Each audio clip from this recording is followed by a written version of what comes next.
Hello students, learn 24 academy में आपका स्वागत है। देखिए स्टूडेंट, हम पढ़ रहे हैं राजस्थान करंट जीके और ये कौन सा चल रहा है, वार्षिकांक। इसके पार्ट 1 और पार्ट 2 ये दोनों ऑलरेडी चैनल पे अपलोड हो चुके हैं। जिसने भी नहीं देखा इनको देख लीजिए। आज इसका हम देखने जा रहे हैं पार्ट 3।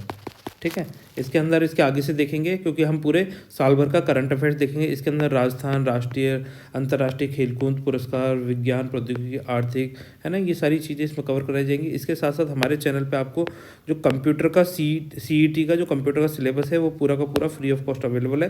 तो आप इसको भी देखकर अपनी तैयारी को और ज़्यादा मजबूत कर सकते हैं। इसके साथ साथ अन्य विषय भी पढ़ाए जा रहे हैं। तो आ जाइए, बिना देरी करे स्टार्ट करते हैं आज का लेक्चर। अब देखिए स्टूडेंट्स, नीति आयोग द्वारा 21 जुलाई 2022 को जारी की गई राज्यों की इनोवेशन इंडेक्स, ये इनोवेशन इंडेक्स याद रखना है। इसको कौन पब्लिश करता है? इसको नीति आयोग पब्लिश करता है। 21 जुलाई 2022 को इसने पब्लिश किया। तो इसमें राजस्थान प्रदेश का कौन सा स्थान रहा था? 12वां स्थान रहा था। यहाँ तक हमने लास्ट लेक्चर में देखा था। ठीक है, आ जाइए अब उसके आगे से देखते हैं। देखिए, उदयपुर स्थित किस झील को हाल ही में संरक्षित मतलब प्रोटेक्टेड घोषित किया गया है? तो कौन सी झील को किया गया है? पिछोला झील को किया गया है। अब देखिए, यहाँ से आपके क्वेश्चन क्या बन सकता है। यहाँ से आपके क्वेश्चन बनता है इस तरीके से। मैं इसको थोड़ा जूम करके यहाँ पे लिख देता हूँ।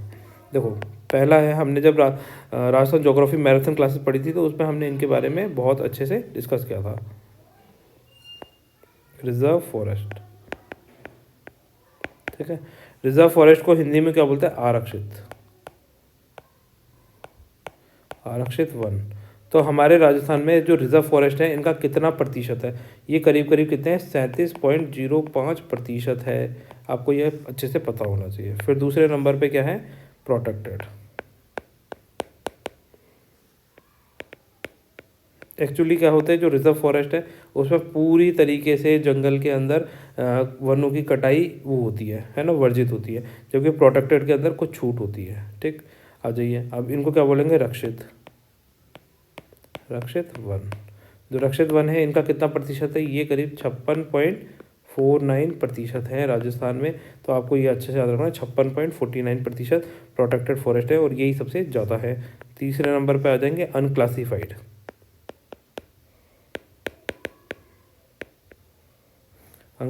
फॉरेस्ट, ठीक है। अब ये जो अनक्लासिफाइड फॉरेस्ट है इनको हिंदी में क्या बोलते हैं? अवर्गीकृत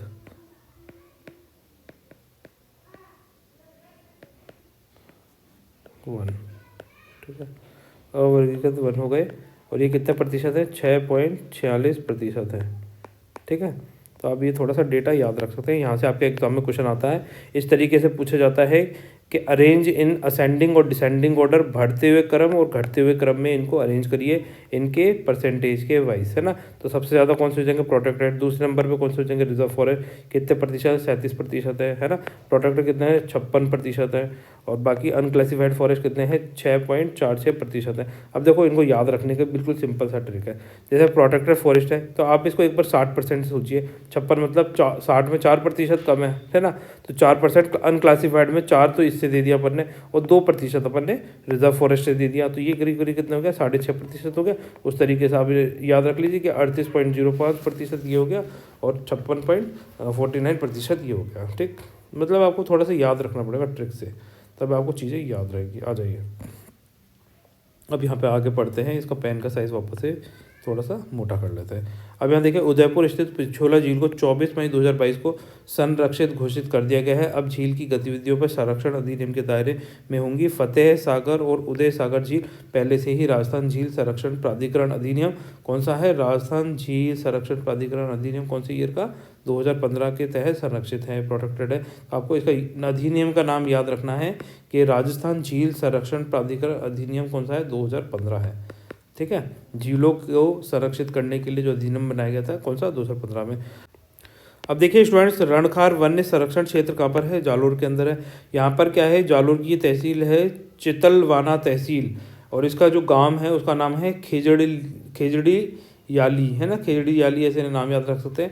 हालांकि आपको नाम ज़्यादा याद क्या रखना है, रणखार वन्य संरक्षण क्षेत्र जालोर के अंदर है। इसको क्या है, वन्य जीव संरक्षण अधिनियम 1972, वाइल्ड लाइफ प्रोटेक्शन एक्ट 1972 की धारा कौन सी 36A के तहत राजस्थान का 16वां कंजर्वेशन रिजर्व घोषित किया गया है ना। कंजर्वेशन रिजर्व मतलब संरक्षण आरक्षित क्षेत्र, 16th कंजर्वेशन रिजर्व आप ऐसे याद रख सकते हैं, 16वां। ठीक है, आपको इस चीज़ पे जोर देना है, 16वां है। वन्य जीव संरक्षण अधिनियम 1972 के तहत इसको क्या घोषित किया गया है, इसको घोषित किया गया है 16वां कंजर्वेशन रिजर्व रणखार वन्य संरक्षण क्षेत्र जालोर को। ठीक है, अब देखिए स्टूडेंट्स, आगे बढ़ने से पहले आपसे पूछते हैं क्वेश्चन, बताइए इस क्वेश्चन का आंसर दीजिए, क्योंकि क्वेश्चन आंसर करना भी बहुत ज़रूरी है। क्वेश्चन हो जाएगा परफॉर्मेंस, थोड़ा सा बड़ा कर दो,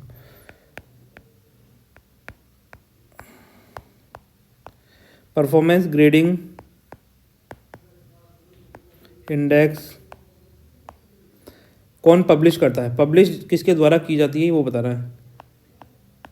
ठीक है, पब्लिशर का नाम बताना है। आपके सामने दो ऑप्शन है, पहला नीति आयोग और दूसरा ऑप्शन हो जाएगा एजुकेशन मिनिस्ट्री। ठीक है, तो इस क्वेश्चन का आंसर क्या कर सकते हैं आप, कमेंट सेक्शन में लिख सकते हैं। वीडियो को पॉज करके इसका आंसर दीजिए, मैं इसका आंसर तो अभी बता देता हूँ 2 मिनट में, है ना। तो आपको बताना है परफॉर्मेंस ग्रेडिंग इंडेक्स किसके द्वारा पब्लिश की जाती है, नीति आयोग के द्वारा पब्लिश की जाती है या एजुकेशन मिनिस्ट्री के द्वारा पब्लिश की जाती है। एजुकेशन मिनिस्ट्री को हिंदी में क्या बोलेंगे, शिक्षा मंत्रालय। अब यहाँ देखिए आप, शिक्षा मंत्रालय द्वारा, थोड़ा मोटा ज़्यादा होगा, इसको क्लियर कर देता हूँ। ठीक है, शिक्षा मंत्रालय, यहाँ देख सकते हैं आप, शिक्षा मंत्रालय की परफॉर्मेंस ग्रेडिंग इंडेक्स। ठीक है, यहीं से आपको अपने क्वेश्चन का आंसर मिल गया कि परफॉर्मेंस ग्रेडिंग इंडेक्स कौन पब्लिश करता है, शिक्षा मंत्रालय। अब ये देखिए परफॉर्मेंस ग्रेडिंग इंडेक्स 2019-20 कब पब्लिश करी गई, ये पब्लिश करी गई है 27 जून 2022 को पब्लिश करी गई। तो ये डेट आपको अच्छे से याद कर लेनी है। अब देखिए इसमें क्या है, लर्निंग आउटकम एंड क्वालिटी में कौन सा राज्य शीर्ष पर रहा, तो इसमें रहा था राजस्थान। कौन सा रहा था, राजस्थान शीर्ष स्थान पर रहा। आ जाइए इसके बारे में पढ़ते हैं इसमें से डिटेल में। यहाँ देखिए, केंद्रीय शिक्षा मंत्रालय ने 27 जून 2022 को स्कूली शिक्षा और साक्षरता विभाग के तहत 2018-19 और 19-20 के लिए PGID रिपोर्ट पब्लिक जारी की। अब PGI का फुल फॉर्म क्या है, परफॉर्मेंस ग्रेडिंग इंडेक्स रिपोर्ट, है ना। जिला किस बेसिस पे, डिस्ट्रिक्ट बेसिस पर पब्लिश करी थी। स्कूल परफॉर्मेंस ग्रेडिंग इंडेक्स के लिए जिला आधारित स्कूल परफॉर्मेंस ग्रेडिंग इंडेक्स के लिए PGID के तहत एक इंडेक्स बनाकर जिला स्तर पर स्कूली शिक्षा प्रणाली के प्रदर्शन के व्यापक विश्लेषण के आधार पर मूल्यांकन किया गया। अब यहाँ देख सकते हैं, राज्य स्तर पर परफॉर्मेंस ग्रेडिंग इंडेक्स की सफलता के आधार पर जिले कितने 83 संकेतक आधारित PGID को स्कूली शिक्षा में सभी जिलों के प्रदर्शन को ग्रेड देने के लिए डिजाइन किया गया था। PGID 2019-20 की रिपोर्ट के अनुसार लर्निंग आउटकम एंड क्वालिटी में राजस्थान कितना स्कोर हासिल किया, 180 में से 168 अंक के साथ में। ये थोड़ा सा याद रखना है, टोटल 180 मार्क्स में से 168 मार्क्स लाके राजस्थान टॉप स्थान पे रहा, फर्स्ट पोजीशन पे रहा। ठीक है, वहीं चंडीगढ़ और कर्नाटक 169 अंकों के साथ में दूसरे स्थान पर रहे। ये आपको याद रखना है। अब देखिए यहाँ पर आ जाइए, स्कूली शिक्षा तक पहुँच के मामले में कौन सा, स्कूली शिक्षा तक पहुंच के मामले में पंजाब और केरला 180 में से 179 अंकों के साथ में आगे हैं। कौन से, पंजाब और केरला स्कूली शिक्षा तक पहुंच के मामले में। और जबकि राजस्थान फर्स्ट कौन से में आया था, लर्निंग आउटकम एंड क्वालिटी में आया था। और अगर बात करी जाए स्कूली शिक्षा तक पहुंच के मामले में, प्रथम वो पंजाब और केरला क्या हुए, आगे रहे, टॉप मतलब फर्स्ट रनर अप वाली पोजीशन में रहे। आज यहाँ देखिए, इंफ्रास्ट्रक्चर के मामले में पंजाब को कितने, इंफ्रास्ट्रक्चर देखना है। इंफ्रास्ट्रक्चर के मामले में पंजाब को 150 में से कितने, 150 अंक मिले हैं। वहीं दिल्ली को 149 अंकों के साथ भी दूसरा पायदान मिला है। तो यहाँ से भी आपके लिए ये कुछ पॉइंट इंपॉर्टेंट हो जाता है। ठीक है, ये थोड़े से याद रखना है आपको। अब देखिए PGID 2019-20 की रिपोर्ट के अनुसार L2 मतलब लेवल 2 के साथ टॉप अचीवर्स लेवल 2 में अगर किसी ने अचीव किया है तो वो टॉप अचीवर्स कौन कौन से, पहला हो जाएगा पंजाब, दूसरा हो जाएगा चंडीगढ़, तीसरा हो जाएगा तमिलनाडु। ये अलग अलग चीज़ों में PGID रिपोर्ट पब्लिश करता है, जैसे टॉप अचीवर हो गया, इंफ्रास्ट्रक्चर हो गया, ठीक है, स्कूल लर्निंग आउटकम्स हो गया, है ना। ये सब आपको थोड़े से ध्यान रखना है, डेप्थ में जाके आप इनको पढ़ भी सकते हैं। राजस्थान व हरियाणा सहित 7 राज्य लेवल 3 की कैटेगरी में शामिल किए गए थे, है ना। राजस्थान, हरियाणा सहित 7 राज्य, ठीक है। राजस्थान कौन से लेवल में आया है? लेवल 3 की कैटेगरी में आया है। ये थोड़ा सा याद रख सकते हैं आप, ठीक है। यहाँ से आपके एग्जाम में क्वेश्चन पूछा सकता है। अब देखिए इन राज्यों ने 851 में से 900 अंक हासिल किए हैं, मतलब 851 से लेकर 900 अंक हासिल किए हैं, में से नहीं, इतने से इतने अंक, ठीक है।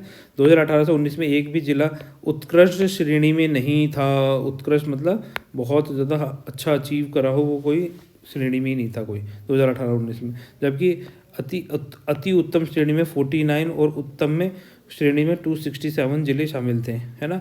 ये आपको थोड़ा सा ये भी ध्यान रखना है डेप्थ में कि 2018 में कोई भी जिला उत्कृष्ट श्रेणी में नहीं था, पर अति उत्तम श्रेणी की बात करी जाए तो 49 थे, और उत्तम श्रेणी की बात करी जाए तो 267 जिले शामिल थे। यानी कुल 316 जिलों का ही प्रदर्शन उत्तम या सबसे बेहतर था। 2019-20 में देश के 3 जिलों का PGI उत्कर्ष श्रेणी में है, वहीं, है ना, कितने जिलों का? 3 जिलों का अब किस में चले गए ये उत्कर्ष, जबकि ये 2018-19 में एक भी नहीं था 18-19 की रिपोर्ट में, और 19-20 वाली रिपोर्ट में कितने जिले? 3 जिले चले गए हैं। इस लाइन को थोड़ा सा अच्छे से समझिए, यहाँ पर थोड़ा सा मैं क्लियर कर देता हूँ पहले एक बार, और फिर आपको वापस से बता देता हूँ, ठीक है। क्योंकि क्या होता है, कई चीज़ें आपको तब नहीं समझ में आएंगी पहली बार में, दूसरी बार में आ जाएंगी। अब यहाँ देखिए, ये थोड़ा मोटा करता हूँ, ये पूरा ही क्लियर कर देता हूँ, है ना, समझ में आनी चाहिए चीज़ें। अब यहाँ देखिए, पेन कौन सा लगे, ये वाले लें, ठीक है। अब यह देखिए, उत्कर्ष श्रेणी में कोई भी जिला नहीं था। कब? वो जब हमने 2018-19 की रिपोर्ट पब्लिश करी थी। कौन सा? उत्कर्ष श्रेणी, आपको याद रखना है, उत्कर्ष श्रेणी को अच्छे से याद रखना है, ये वाली उत्कर्ष श्रेणी, ठीक है। जब 2019-20 की रिपोर्ट पब्लिश करी है तो कितने जिले? 3 जिले इस लिस्ट में आ गए, उत्कर्ष श्रेणी वाली लिस्ट में, ठीक है। और वो कौन कौन से ज़िले हैं वो यहाँ देख लीजिए, सीकर, झुंझुनू व जयपुर। कौन से ज़िले? सीकर, झुंझुनू, जयपुर, और यहीं से आपके एग्जाम में क्वेश्चन बन सकता है, ठीक है। जो चीज़ इंपॉर्टेंट है उस चीज़ों को तो आप याद करिए। वहीं अति उत्तम श्रेणी में 86 जिले और उत्तम श्रेणी में 276 जिले शामिल हैं। यह रिपोर्ट 9 श्रेणियों में तैयार की गई, जिसमें पहली श्रेणी दक्ष श्रेणी है, लेकिन दोनों रिपोर्टों में कोई भी जिला इस श्रेणी में शामिल नहीं किया गया था। इसके अलावा उत्कर्ष, अति उत्तम, उत्तम और आकांक्षी जैसी श्रेणियाँ हैं, ठीक है। अब देखिए स्टूडेंट्स, ऑब्जर्वेशन रिसर्च फाउंडेशन की ओर से जुलाई 2022 में जारी किए गए प्राइमरी एंड सेकेंडरी एजुकेशन के आकलन के लिए performance infrastructure and equality index 2020-21 में राजस्थान प्रदेश का कौन सा स्थान रहा था? 13वां स्थान रहा था। ये अच्छे से याद करना है। ऑब्जर्वेशन रिसर्च फाउंडेशन की ओर से जुलाई 2022 में जारी किए गए प्राइमरी एंड सेकेंडरी एजुकेशन के आकलन के लिए, कौन सा? प्राइमरी एंड सेकेंडरी एजुकेशन के आकलन के लिए performance infrastructure and equality index 2020-21 जारी की गई। इसमें राजस्थान का कौन सा स्थान रहा था? 13वां स्थान रहा था। प्राइमरी सेकेंडरी एजुकेशन, इस पे ज़्यादा फोकस देना है। फिर performance infrastructure and equality, performance infrastructure and equality, ऐसे नाम याद रखना है, ठीक है। अब देखिए इसमें क्या था, ऑब्जर्वेशन रिसर्च फाउंडेशन की PII इंडेक्स में ऑब्जर्वेशन प्रदर्शन में पंजाब शीर्ष पर रहा।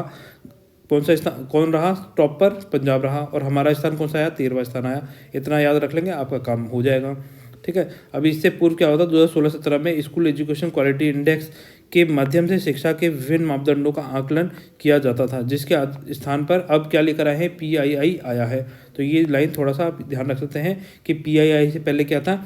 स्कूल एजुकेशन क्वालिटी इंडेक्स था, ठीक है। तो यहाँ से आपके क्वेश्चन बन सकता है। और इसमें राजस्थान के कौन सा 8वें स्थान पर था, जिससे वह 13वें स्थान पर पहुँच गया है ना। अब देखिए प्रदेश के किस स्थान पर राष्ट्रीय स्तर का फॉरेंसिक, नेशनल लेवल का फॉरेंसिक साइंस सेंटर खोला गया है? फॉरेंसिक साइंस संस्थान या इंस्टीट्यूट या सेंटर, इस तरीके से बोल सकते हैं। कहाँ खोला गया है? जोधपुर के अंदर खोला गया है ना। फॉरेंसिक साइंस किस लिए काम आता है? जैसे पुलिस है, सिक्योरिटी है, क्रिमिनल एक्टिविटीज़ हैं, उसमें क्या करते हैं? फिंगरप्रिंट लेना, बाल के नमूने लेना, इस तरह के नमूने लिए जाते हैं ना जांच के लिए कि कौन क्रिमिनल एक्टिविटीज़ में है, तो उसलिए इस तरह का सेंटर खोला गया। देखिए Sardar Patel university of police security, अब इससे ये भी आपको पता चल जाएगा सरदार पटेल यूनिवर्सिटी कहाँ पर है पुलिस वाली? ये है जोधपुर के अंदर, ठीक है। कहाँ पर? जोधपुर में सरदार पटेल यूनिवर्सिटी ऑफ पुलिस। ये एग्जाम में क्वेश्चन पूछा गया था कि ये यूनिवर्सिटी कहाँ पर है? जोधपुर के अंदर, क्योंकि ये वाला क्वेश्चन था न्यूज़ में। Security and criminal justice and राष्ट्रीय फॉरेंसिक जस्टिस व राष्ट्रीय फॉरेंसिक साइंस विज्ञान विश्वविद्यालय की ओर से जोधपुर में राष्ट्रीय स्तर का फॉरेंसिक साइंस संस्थान खोला जाएगा। इसके लिए राज्य सरकार ने 15 एकड़ भूमि आवंटित की है। राज्य सरकार की इस संबंध में केंद्र सरकार को प्रस्तावना प्रस्तावना भेज दी गई है। बाकी तो सारी चीज़ें हुई हैं। अब देखिए जुलाई 2022 को प्रदेश का पहला और देश का तीसरा महिला वित्तीय संस्थान स्थापित करने के लिए किस परिषद ने स्त्री निधि तेलंगाना के साथ एमओयू पर हस्ताक्षर किए हैं? तो किसने किए हैं? राजस्थान ग्रामीण आजीविका परिषद ने हस्ताक्षर किए हैं। प्रदेश का पहला और देश का तीसरा महिला वित्तीय संस्थान स्थापित करने के लिए 25 जुलाई 2022 को ग्रामीण विकास एवं पंचायती राज मंत्री रमेश चंद्र मीणा की उपस्थिति में राजस्थान ग्रामीण आजीविका विकास परिषद एवं स्त्री निधि तेलंगाना के माध्यम से, देखिए ये क्वेश्चन एग्जाम में भी पूछा जा चुका है कि राजस्थान का, जैसे राजस्थान ये क्या कहते हैं, महिला वित्तीय संस्थान है ना, महिलाओं को वित्त देने के लिए हमने किस स्टेट के साथ में मेमोरेंडम साइन किया है? राजस्थान ने। तो राजस्थान ने किसके साथ साइन किया है? तेलंगाना के साथ में। इस तरीके से क्वेश्चन पूछा गया था, है ना। तो आपको थोड़ा सा ये याद रखना है कि यहाँ पर राजस्थान ग्रामीण आजीविका विकास परिषद एवं स्त्री निधि तेलंगाना के मध्य क्या हुआ है? एक मेमोरेंडम साइन हुआ है। आपको ये दो नाम अच्छे से याद रखना है। मैं थोड़ा क्लियर कर देता हूँ, ज़्यादा होच पोच हो जाता है इसलिए आपको दिखाई समझ में नहीं आता होगा क्या याद रखना है, ठीक है। अब देखो इसमें याद रखने की क्या चीज़ है, इस चीज़ को याद रखें यहाँ पर, राजस्थान ग्रामीण आजीविका विकास परिषद एवं स्त्री निधि तेलंगाना, इन दोनों के मध्य क्या हुआ है? मेमोरेंडम, MOU साइन हुआ है, मेमोरेंडम ऑफ अंडरस्टैंडिंग, जिससे क्या होगा, ये क्या करेंगे, महिला निधि, महिलाओं को क्या है, लोन दिया जा सके आसानी से।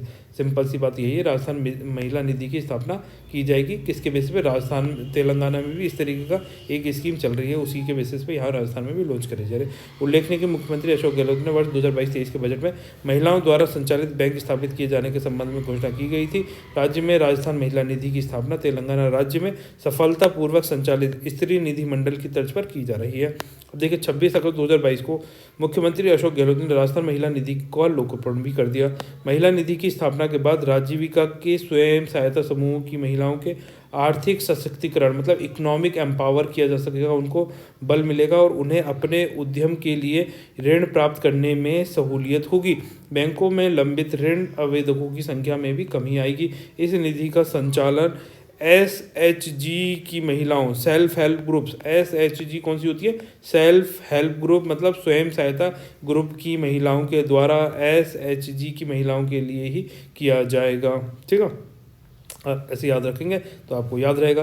राजस्थान महिला निधि औपचारिक बैंकों के साथ एक पूरक वित्तीय संस्थान के रूप में कार्य करेगा। अब देखिए प्रथम वर्ष में शुरुआत में 6 जिले कौन कौन से? करौली, अलवर, कोटा, डूंगरपुर, राजसमंद, जोधपुर में इसकी शुरुआत की जाएगी, ठीक है। अब यहाँ जाइए वित्तीय व्यवस्था में राजस्थान महिला निधि की स्थापना के लिए राज्य सरकार द्वारा 2 वर्षों में कुल इतने करोड़ रुपए के मतलब लोन दिया जाएगा। प्रथम वर्ष में 25 करोड़ रुपए का अनुदान दिया जाएगा और भारत सरकार से 110 करोड़ रुपए का अनुदान हेतु प्रस्ताव केंद्र सरकार को प्रेषित किए जाएंगे। राजस्थान महिला निधि के संचालन के लिए चरणबद्ध तरीके से राजीविका द्वारा 561 पन्नोत्र संकुल स्तरीय क्लस्टर लेवल फेडरेशन से 10 लाख रुपए प्रति संकुल स्तरीय संघ शेयर कैपिटल के रूप में योगदान दिया जा रहा है। महिला निधि के माध्यम से 40,000 रुपये तक के ऋण 48 घंटे में, इससे अधिक राशि के ऋण 15 दिवस की समय सीमा के वितरित दिए जाएंगे। हमने ये क्या है, महिला निधि योजना बहुत डिटेल में भी अपने लेक्चर्स में इसको डिटेल में कवर किया गया है ना। तो आप जैसे ये देखेंगे ना महिला निधि योजना, तो वहाँ पे आपको मिल जाएगा। महिला निधि योजना जैसे लिखेंगे तो आपको हमारी पूरी स्कीम्स वहाँ पे मिल जाएगी। अब देखिए स्टूडेंट्स, 18वीं राष्ट्रीय है ना नेशनल स्काउट गाइड जम्बूरी का आयोजन राजस्थान के किस शहर में किया जाना है? ये क्वेश्चन है। कब किया जाएगा? 4 से 10 जनवरी 2023 को किया जाएगा, मतलब अभी जनवरी में किया जाएगा, ठीक है। ये याद रखना है, रोहट पाली में किया जाएगा। यहाँ से आपके एग्जाम में क्वेश्चन पूछा जा सकता है, आपको अच्छे से याद रखना है। अब देखिए यहाँ पर 18वीं राष्ट्रीय स्काउट गाइड जम्बूरी का पोस्टरों का विमोचन किया गया है। राष्ट्रीय जम्बूरी 4 से 10 जनवरी 2023 को पाली जिले के रोड में आयोजित होगी। यहाँ से इम्पोर्टेंट है ना। राजस्थान को 66 साल बाद, कितने 66 साल बाद पुनः राष्ट्रीय जम्बूरी की मेज़बानी मिली है, तो इसीलिए और ज़्यादा इम्पोर्टेंट हो जाता है। कहाँ किया जाएगा? पाली में, रोहट पाली में राष्ट्रीय गाइड जम्बूरी का आयोजन किया जाना है। ये याद रखिए, कितने साल बाद? 66 साल बाद राजस्थान को इसकी क्या है, मेज़बानी मिली है। 7 दिवसीय जम्बूरी में स्टेट द्वारा pioneering projects, adventures valley, global village development है ना, इंटीग्रेशन गेम्स, मार्च पोस्ट, कलर पार्टी, लोक नृत्य, शारीरिक प्रदर्शन, राज्य दिवस प्रदर्शनी, बैंड प्रदर्शन, रॉक क्लाइंबिंग, पैरा सेलिंग एवं वाटर एक्टिविटीज़ जैसी कई प्रतियोगिता आयोजन किया जाएगा। तो आप रोहट जाए और इन कलाकृति मतलब इन जो इवेंट्स का आनंद उठा सकते हैं। जम्बूरी में 1500 विदेशी सहभागियों सहित 35,000 स्काउट और गाइड शामिल होंगे। मुख्यमंत्री ने बजट 2022-23 में जम्बूरी के आयोजन के लिए 25 करोड़ की घोषणा की थी। एक और बड़ा राष्ट्रीय आयोजन 2023 में जनवरी माह में प्रदेश में होने जा रहा है, वह भी 108वीं भारतीय विज्ञान कांग्रेस, जिसका आयोजन सुखाड़िया विश्वविद्यालय उदयपुर में किया जाएगा। तो देखिए जनवरी में हमारे 2 मेजर इवेंट्स हो रहे हैं। कौन सा? एक तो हो रहा है स्काउट गाइड जम्बूरी, है ना, ये कहाँ हो रहा है? रोहट में। और दूसरा कौन सा होगा? 108वीं इंडियन साइंस कांग्रेस, है ना, इंडियन साइंस कांग्रेस कहाँ होने जा रही है? ये उदयपुर के अंदर होगी, मोहनलाल सुखाड़िया विश्वविद्यालय के अंदर। ठीक है, ये याद रखना। ये 2 क्वेश्चन हैं, ये दोनों क्वेश्चन आपको आने वाले एग्जाम में जरूर देखने को मिलेंगे यहाँ से, तो आप इसको अच्छे से याद कर लीजिए। 14 जुलाई 2022 को जारी हुए ट्रैवल एंड लेजर मैगजीन्स के 2022 के सर्वे के परिणाम स्वरूप दुनिया के टॉप 10 शहरों में भारत के कौन से 2 शहर शामिल किए गए? तो कौन से 2 होंगे? एक जयपुर हो सकता है और एक उदयपुर हो सकता है। ये आपको वैसे भी याद हो जानी चाहिए। उदयपुर इसलिए होगा कि वो झीलों की नगरी के लिए फेमस है, और जयपुर इसलिए होगा क्योंकि वर्ल्ड हेरिटेज सिटी में कि जो जयपुर का परकोटा है वो शामिल किया गया है। ठीक है, ये थोड़ा सा याद रखना है, बहुत ज़्यादा इंपॉर्टेंट है। अब देखिए उदयपुर शहर का नाम दुनिया के 10 बेहतरीन शहरों की सूची में शामिल किया गया है। दरअसल ट्रैवल एंड लेजर मैगजीन्स के 2022 के सर्वे में के परिणाम जारी हुए हैं। इसमें वर्ल्ड की टॉप 10 बेस्ट सिटीज़ की सूची में भारत के 2 शहरों को शामिल किया गया है। इसमें जयपुर को 8वां व उदयपुर को 10वां स्थान मिला है। तो ये आपको याद रखना है, बहुत ज़्यादा इंपॉर्टेंट है। अब देखिए स्टूडेंट्स, ये जो हम पढ़ने जा रहे हैं ये 18वीं all India legal service authority meet, है ना, यहाँ से आपके एग्जाम में एक क्वेश्चन पूछा जा सकता है। ये बहुत ज़्यादा इंपॉर्टेंट टॉपिक है। देखिए 18वीं all India legal service authority meet का आयोजन 16 से 17 जुलाई 2022 को कहाँ हुआ? जयपुर में हुआ, सबसे इंपॉर्टेंट। ठीक है, फिर यहाँ पे क्या था? यहाँ पे न्याय साथी, ई पाठशाला, डिजिटल लोक अदालतों की भी लॉन्चिंग की गई थी, इसलिए और ज़्यादा इंपॉर्टेंट हो जाता है। इसके बारे में चलो डिटेल में देखते हैं। यहाँ पर देखिए 16 जुलाई 2022 को जयपुर के सीतापुरा स्थित JECC में 18वीं अखिल भारतीय विधिक सेवा सम्मेलन, विधिक हो गया लीगल सर्विस, वो हो गया कॉन्फ्रेंस हो गई, है ना, यहाँ पर मीटिंग अरेंज करी गई थी। इसका शुभारंभ किसने किया था? सुप्रीम कोर्ट के मुख्य न्यायाधीश तत्कालीन NV रमन्ना ने किया था। इस अवसर पर केंद्रीय कानून मंत्री, देखो सेंट्रल लॉ मिनिस्टर भी यहाँ पर हैं, किरेन रिजिजू, और राजस्थान उच्च न्यायालय के मुख्य न्यायाधीश भी थे SS सिंधे। ठीक है, तो ये आपको याद रखना है। मुख्य न्यायालय के मतलब जो हमारे चीफ जस्टिस ऑफ राजस्थान कौन से हैं? SS सिंधे, तथा राष्ट्रीय विधिक सेवा प्राधिकरण नालसा के कार्याधिकारी अध्यक्ष वरिष्ठ न्यायाधीश उदय उमेश, है ना, ललित, मुख्यमंत्री अशोक गहलोत, ये सब शामिल थे। अब यहाँ देखिए सम्मेलन की खास बातें। तीनों अतिथियों ने prison portal for citizen and legal service authority, legal and cases management portal and mobile app for legal and lawyers, ठीक है, NALSA online mediation portal for the commercial mediation and the UTRC at 75 campaign को launch किया। तो ये थोड़े से कुछ नाम हैं, ये आप एक बार देख लेना। अगर आप लॉ से रिलेटेड आपका कोई एग्जाम है तो उसके लिए बहुत ज़्यादा इंपॉर्टेंट हो जाता है। और वैसे अगर जनरल है तो वहाँ से ये न्याय साथी, ई पाठशाला, डिजिटल लोक अदालत, इस तरह के क्वेश्चन पूछे जाएंगे। साथ ही केंद्रीय विधिक मंत्रालय तथा राष्ट्रीय विधिक सेवा प्राधिकरण के बीच 112 एस्पिरेशनल जिलों में लीगल लिटरेसी प्रोग्राम्स, ठीक है, टेली लॉ तथा द न्याय बंधु के लिए MOU किए गए हैं। तो ये कुछ नाम है, आप देख लेना एक बार। ठीक है, सम्मेलन के समापन अवसर पर नलसा के कार्यकारी अध्यक्ष कौन थे? न्यायाधीश UU ललित 2047 के लक्ष्यों का जिक्र करते हुए गुणवत्ता वाली प्राथमिक शिक्षा, चिकित्सा, न्यायिक सहायता उपलब्ध कराने की दिशा में काम करने की प्राथमिकता बताया है। ध्यातव्य है कि इन 3 वर्ष बाद देश में इस राष्ट्रीय सम्मेलन का आयोजन हो रहा है। 6 जुलाई 2022 को माइक्रोसॉफ्ट की MSN साइट पर जारी शोल्डर सीजन के लिए एशिया के टॉप शहरों में पहले स्थान पर रहा है। कौन रहा है? उदयपुर। ठीक है, किसमें? माइक्रोसॉफ्ट की MSN साइट पर शोल्डर सीजन, ठीक है, के लिए एशिया के टॉप शहरों में कौन सा है? उदयपुर शामिल है। माइक्रोसॉफ्ट की MSN साइट पर जारी सूची में उदयपुर को शोल्डर सीजन के लिए एशिया की टॉप सिटी बताया गया है। इसमें एशिया के 7 और शहर भी शामिल हैं, जिसमें से एक राजधानी जयपुर भी है। सूची में जहां उदयपुर शीर्ष पर है, वहीं जयपुर का नंबर कौन सा है? चौथा आया है। इस लिस्ट में जयपुर का स्थान कौन सा आया है? चौथा आया है, ये थोड़ा ध्यान रखें। भारत के तीसरे शहर के रूप में केरल का कोच्चि भी इस सूची में छठे स्थान पर रहा है।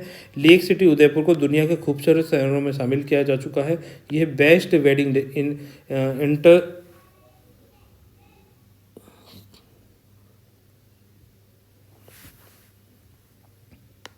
यह बेस्ट वेडिंग डेस्टिनेशन है, इन डेस्टिनेशन होगा, है ना। तो हाल ही में ट्रेवल्स ने इसे सबसे सेफ सिटी भी माना है, लेकिन अब उदयपुर की ख्याति में एक तमगा और जुड़ गया है। ठीक है, तो क्या जुड़ गया है, यही एमएसएन माइक्रोसॉफ्ट ने एमएसएन साइट ने इसे क्या बोला है, मतलब एशिया के टॉप शहरों में इसे शामिल किया गया।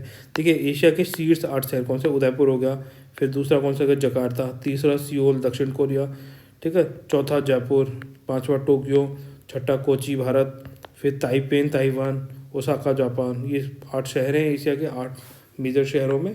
मतलब इंडिया से कितने शहर हैं, इंडिया से 3 शहर हैं इसमें। ठीक है, कौन कौन से, एक तो उदयपुर और जयपुर भारत के 2, और तीसरा कोच्चि भारत का। ठीक, ये 3 शहर हो गए।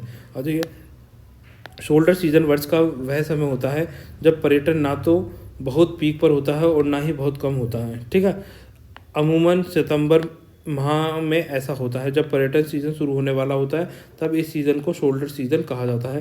तो एग्जाम में क्वेश्चन यही पूछा जा सकता है कि शोल्डर सीजन वर्ष का कौन सा माह होता है, तो सितंबर आपको याद रखना है। सितंबर को शोल्डर सीजन माह कहा जाता है, जिस महीने में ना तो बहुत ज़्यादा पर्यटक आते हैं ना बहुत कम होते हैं, बीच का सीज़न बोल सकते हैं। ठीक है, अभी देखिए ये बता रहा है जब पर्यटन ना तो बहुत पीक पर होते हैं और ना ही बहुत कम होते हैं, मतलब बीच का मीडिएटर। तो ये वाला हो गया शोल्डर सीजन। इस सीज़न में ट्रेवल्स करने के लिए एशिया के उदयपुर को पहली पसंद बताया गया और उदयपुर को हाल ही की सबसे सुरक्षित पर्यटन स्थल भी माना गया है। इस सूची में एशिया देश इंडोनेशिया का शहर जकार्ता को दूसरा स्थान पर रखा गया। वहीं तीसरा स्थान कौन सा होगा, दक्षिण कोरिया का सियोल, और चौथा स्थान कौन सा होगा, चौथा हमारा जयपुर हो गया। आ जाइए यहाँ आगे चलते हैं। अब देखिए 16 जुलाई 2022 को मुख्य न्यायाधीश सुप्रीम कोर्ट द्वारा किस स्थान पर डिजिटल संग्रहालय, संग्रहालय को इंग्लिश में क्या बोलते हैं, म्यूजियम को लोकार्पण किया गया, तो ये कहा किया गया, राजस्थान विधानसभा में किया गया। अब यहाँ पढ़िए, देखिए मुख्य न्यायाधीश एन.वी. रमन्ना तत्कालीन तो उस समय कौन थे, एन.वी. रमन्ना थे, और अभी एट प्रेजेंट में कौन है, चलिए नाम बताइए। ठीक है, मैं थोड़ा पतला कर देता हूँ। तो अभी एट प्रेजेंट में कौन है बताओ, और कौन से नंबर के हैं, मैं इनका नाम लिख देता हूँ जब तक, आप भी कमेंट सेक्शन में इनका नाम लिख सकते हैं। ठीक है, धनंजय वाई चंद्रचूड़। ठीक है, धनंजय वाई चंद्रचूड़ हमारे अभी क्या है, at present chief justice of India है। ये क्या है, इंडिया के चीफ जस्टिस हैं। कौन से नंबर के हैं, ये 50वें नंबर के, 50th नंबर के हैं। ठीक है, तो एन.वी. रमन्ना कौन से नंबर के थे, एन.वी. रमन्ना थे 49th नंबर के। कौन से नंबर के, 49th नंबर के। ठीक है, अब बताइए यहाँ पर राजस्थान के चीफ जस्टिस का नाम क्या है, एट प्रेजेंट में राजस्थान के जो चीफ जस्टिस हैं उनका नाम क्या है, उनका नाम है पंकज। ठीक है, पंकज मित्तल। ठीक है, मित्तल याद रखना है आपको। और इनका नंबर कौन सा है, इनका नंबर है 40th। ठीक है, तो देखो अब कितना ईजी है, 40वें नंबर के जो हैं वो तो राजस्थान में हो गए, राजस्थान के चीफ जस्टिस, और 50वें नंबर के जो हैं वो धनंजय वाई चंद्रचूड़ जी हो गए। तो यहाँ से अगर आपके एग्जाम में क्वेश्चन आया तो आप इसको कर आएंगे, Dhananjaya Y Chandrachud 50th number के chief justice of India, Pankaj Mittal Rajasthan के चीफ जस्टिस ऑफ राजस्थान हो गए, ये 40th नंबर के होगा, 40वें नंबर के होगा। ठीक है, इतना आप याद रख लेंगे, अगर ये रख लिया तो आपका काम हो गया। ठीक है, आ जाइए अब यहाँ पर मैं ये क्लियर कर देता हूँ, बाकी आपने लेक्चर को पोस्ट करके भी आप इसको देख सकते हैं। अभी आ जाइए इसको पढ़ते हैं आगे, थोड़ा पेन बड़ा करता है। मुख्य न्यायाधीश एन.वी. रमन्ना तत्कालीन ने विधानसभा में डिजिटल संग्रहालय का लोकार्पण किया। मुख्यमंत्री अशोक गहलोत ने अपने तीसरे कार्यकाल के पहले बजट भाषण में 29 जुलाई 2019 को विधानसभा में आधुनिक डिजिटल म्यूजियम बनाने की घोषणा की थी। विधानसभा भवन का ऊपरी व निचली भूतल में स्थित 21,000 वर्ग फीट में ये विशाल संग्रहालय बनाया गया है।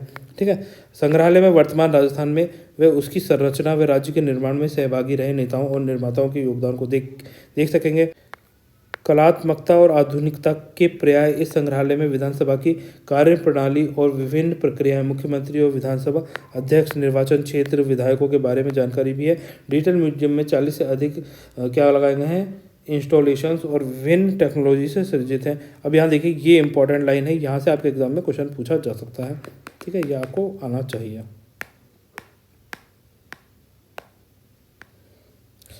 पेन वही ठीक है, ये वाला ही ठीक है। ठीक है, Samvidhan park, Raj Bhavan, constitutional club, Vidyadhar Nagar Jaipur में स्थित है। कहाँ पर है? विद्याधर नगर जयपुर में राजभवन कॉन्स्टिट्यूशनल क्लब। ये यहाँ से क्वेश्चन पूछा जाता है कई बार कि राजभवन कॉन्स्टिट्यूशनल क्लब राजस्थान के कौन से शहर में है? तो जयपुर में है। कहाँ पर है? विद्याधर नगर। तो देखिए स्टूडेंट्स, अब यहाँ से अपन उत्तरी क्षेत्रीय परिषद की 30वीं बैठक का आयोजन 9 जुलाई 2022 को कहाँ हुआ? जयपुर में। तो यहाँ से अपन क्या करेंगे नेक्स्ट लेक्चर में देखते हैं।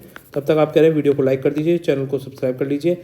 आपकी कोई क्वेरीज हैं, कोई सजेशन है तो उसके बारे में आप कमेंट सेक्शन में लिख सकते हैं, और आपके कमेंट से ही हमें पता चलता है कि हमें आगे लेक्चर्स बनाने हैं, किस हिसाब से बनाने हैं। ठीक है, अगर आप अच्छे कमेंट्स करते हैं, पॉजिटिव रिव्यूज़ होते हैं, तो उस हिसाब से हमारा और मन करता है कि और ज़्यादा मेहनत करें, ज़्यादा डिटेल में चीज़ें समझाएं आपको। ठीक है, तो फिर गाइस मिलते हैं नेक्स्ट लेक्चर में। तब तक के लिए बाय। आप सब लोग खुश रहिए।